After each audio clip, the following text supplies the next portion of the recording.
It was supposed to be a dare. Three friends, Ren, Kira, and Mio, stood at the entrance of the old town graveyard as the fog rolled in, the moonlight slicing through the mist like silver knives. Kira held up her camera and whispered, 10 minutes. We stay here 10 minutes and we'll prove the legend's fake.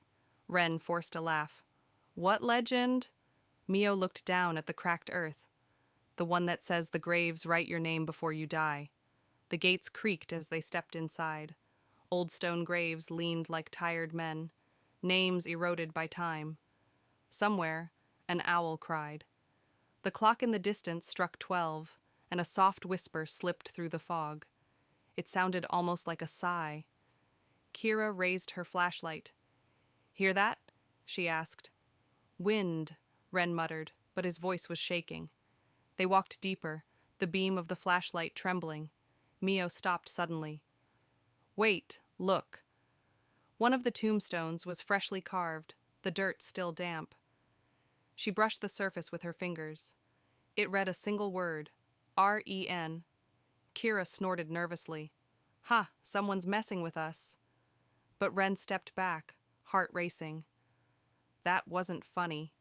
The whisper returned, this time closer, curling through the air like smoke.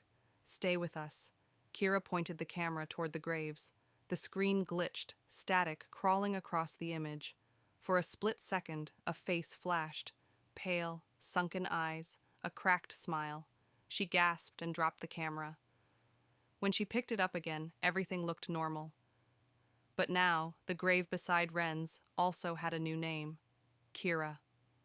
Mio whispered, Let's go. But when they turned around, the gate was gone. The path behind them looped into itself, leading only deeper into the fog. The air grew colder. The whispering became laughter.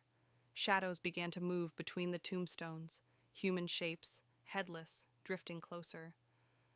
Ren swung his flashlight wildly, the beam catching something digging behind a grave.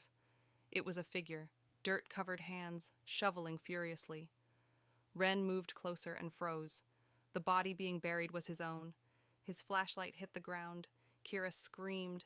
She grabbed his arm, pulling him backward, but Ren's skin was turning gray, veins blackening like ink. We have to go, she yelled. The laughter grew louder, circling them. Mio pulled out her phone. No signal, no light, only the reflection of a tall shadow behind her.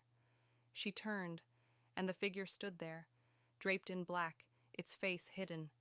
She blinked once, and it was gone.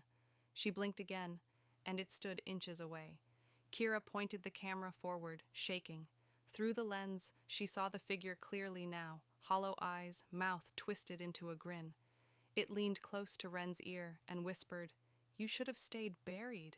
Ren's body convulsed. He screamed once, then fell still. His eyes opened, glowing white. It's your turn, he said softly. The ground opened like a mouth. The graves swallowed them one by one. The camera fell, still recording, catching fragments. Kira's hand clawing at the dirt, Mio's terrified face disappearing under soil, Ren standing beside the black-cloaked figure, smiling now, whispering something the microphone couldn't catch.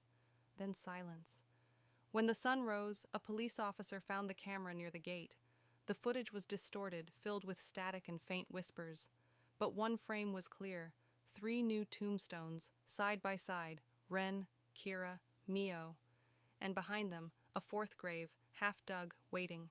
The inscription read, The One Who Watches. The officer stared at the screen, frozen.